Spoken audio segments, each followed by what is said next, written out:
Well, yesterday we saw in Numbers chapter 11 and 12 that people are starting to grumble about all sorts of things. Things are not going well here, and it's going to get worse. We're right next door, chapter 13, the people of Israel are right next door to the promised land.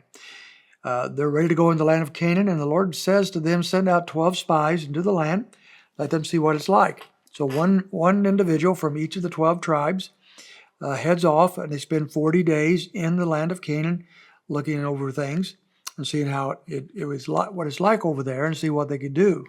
Well, they come back, as we find out in verse 25, after 40 days, and they come right back to Moses, and they're at Kadesh. Now, Kadesh is just right across the way from going into the land, and they admit, verse 27, that the land certainly flows with milk and honey. That's been a kind of a euphemism going forward for a long time, meaning a land of great abundance, great delight, just everything you can imagine for a wonderful place to live.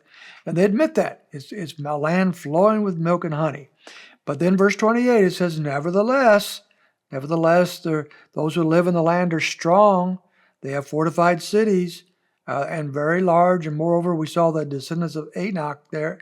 These are apparently a very powerful group of people that gives them a great reason to be fearful. Matter of fact, the Nephilim, verse 33, who were known to be giants, are part of this group.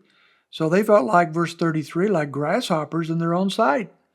So they are saying, look, it's wonderful, but the people are too powerful. There is no way that little old Israel can go in there and defeat these people.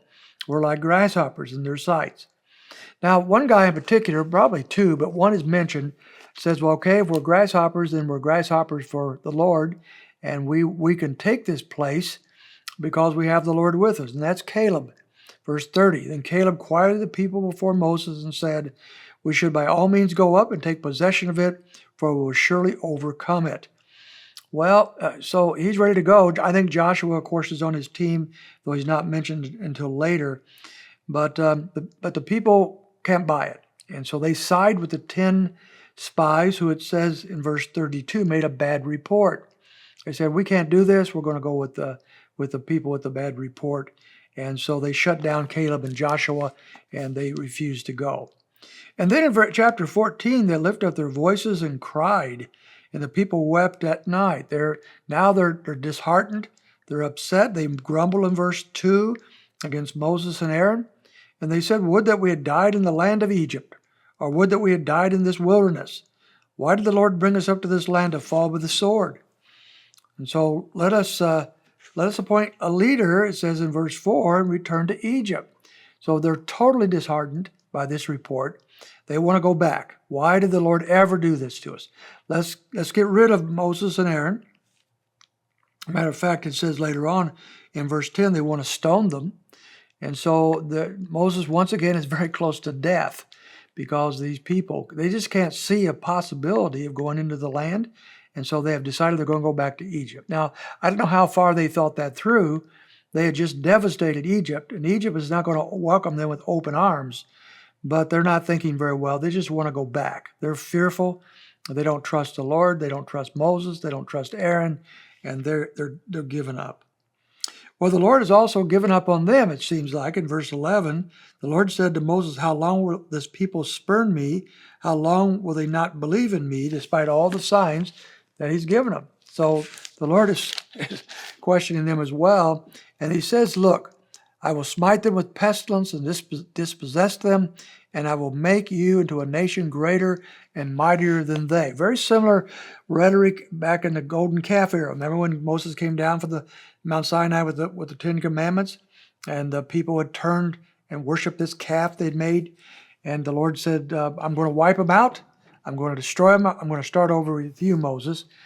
But Moses at that time interceded for the people, and the Lord relented. He does the same thing here, verses 13 on down, and the Lord does relent. He does not wipe them out. But he does at this point say, this generation is not going to go into the land that I had promised them, except for Joshua and Caleb. All the men over age 20 are going to die in the wilderness.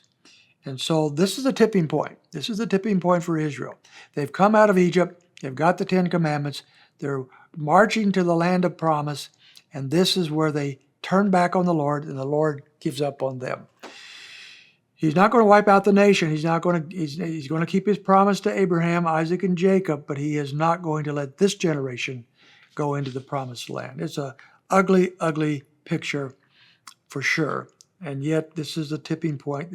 Everything changes now, and they're going to have to go back into the wilderness and wander for 38 to 40 years.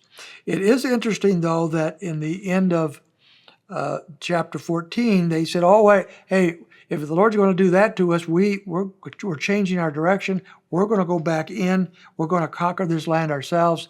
Moses warns them not to do that. The Lord is not with them. But they did it anyway. In verse 45, they were struck down. So they're always going the wrong direction, it seems like. Well, he continues to give them some laws in chapter 15, but we'll pick up in chapter 16 with another very ugly scene, unfortunately. But that's tomorrow.